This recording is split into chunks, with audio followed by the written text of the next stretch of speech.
It's been a long time coming, but the moment is finally here. TVS has launched its first ever ADV and it's called the Apache RTX. On paper, this thing has the potential to really spruce things up in the adventure motorcycle segment in India. But you have to admit, TVS has taken their own sweet time in bringing this to the market. So is the RTX a case of too little too late, or is it better late than never? Well, we're here in picturesque Shimla and we've ridden this bike, as you can see, on the road and pretty much off it as well. But first, let's dive into what this motorcycle is all about.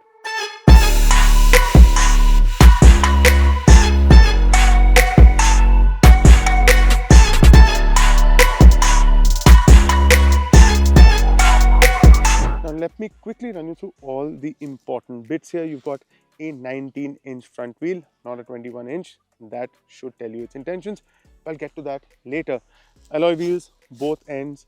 You've got a 41 dia front fork and you've got these nice knuckle guards. But the most interesting and lovely part is those twin LED headlamps with the DRLs that run just under it. Kind of looks like a Triumph Tiger Sport 660 and an Africa Twin. I think it looks quite nice, but we'll talk about the looks a little later. Also, you get 200 of ground clearance and the seat height is 835 which does feel a little tall. I wish there was a way of making the seat height lower, but currently there isn't. Also, the curb weight is 180 kilograms, which again is slightly on the heavier side.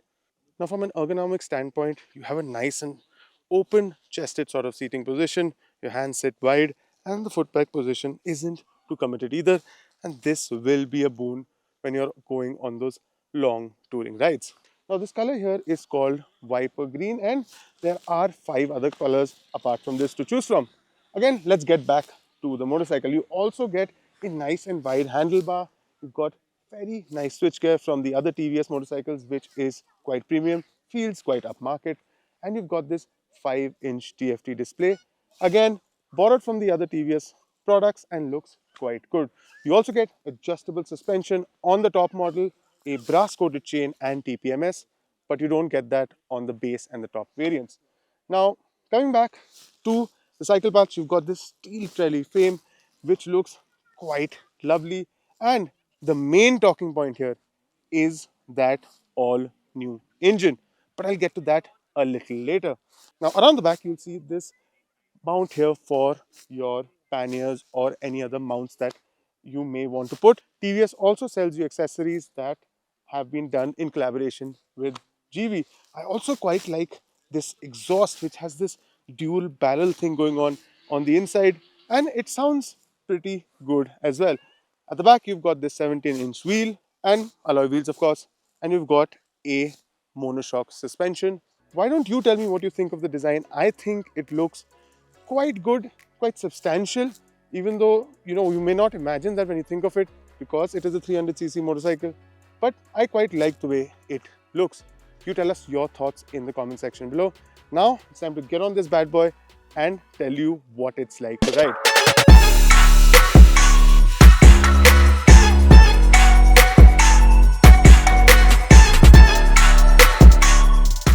First, let's talk about that all-new 299cc single-cylinder liquid-cooled motor, which produces 36 bhp at 9000 rpm and 28.5 Nm at 7000 rpm.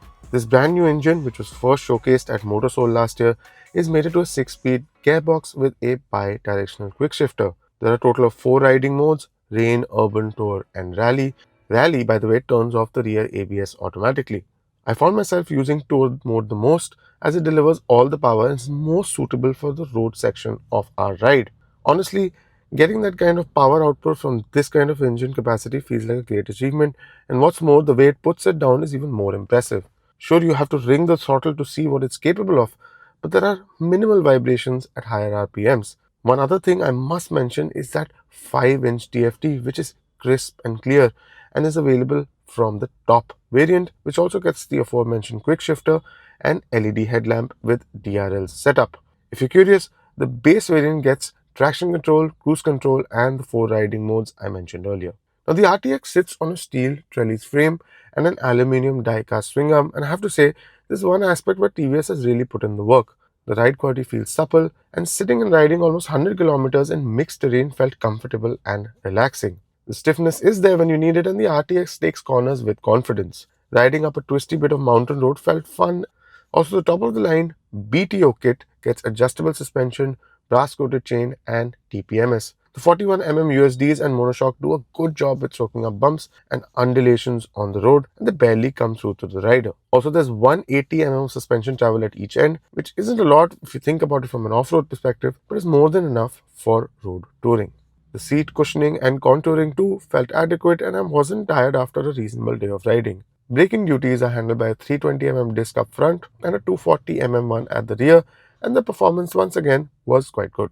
Some issues I faced were on the ergonomics front. First, the 835 seat height is a little intimidating for shorter riders, and the 180 kg curve weight does come in the way at times, especially while on a rough patch of road. Don't get me wrong, TVS has done a fairly good job in maintaining the weight balance, but that number isn't just something that will completely go away. From a fuel efficiency perspective, this should do around 30 kmpl, and that figure paired with a 12.5 liter fuel tank should make for a decent 300 or 350 odd kilometers of theoretical range. On the whole, this is an impressive motorcycle and one that leaves an impression. Now, price wise, TVS has priced the RTX from 1.99 lakh rupees to 2.29 lakh rupees.